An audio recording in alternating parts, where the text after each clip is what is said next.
মহাপ্রভু বলেছেন, যাহা কিছু করো সৎকর্ম করো। ওমা, যতক্ষণ মুখে কৃষ্ণ নাম থাকে অসৎকর্ম কেউ করতে পারবে না।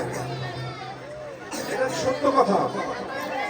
যতক্ষণ কৃষ্ণ নাম মুখে থাকবে, অন্তরে থাকবে, অসৎকর্মের দিকে মনও যাবে না, হাতও যাবে না।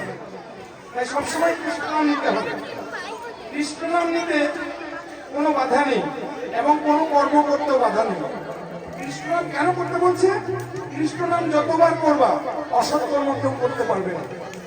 তাই যত কিছু করো তোমরা সৎ কর্ম করো, হাতে কর্ম করো, মুখে কৃষ্ণ নাম বলো। হরে কৃষ্ণ হরে কৃষ্ণ কৃষ্ণ কৃষ্ণ হরে হরে, হরে রাম কৃষ্ণ নাম ছাড়া পৃথিবীতে আপন কেহ নাই।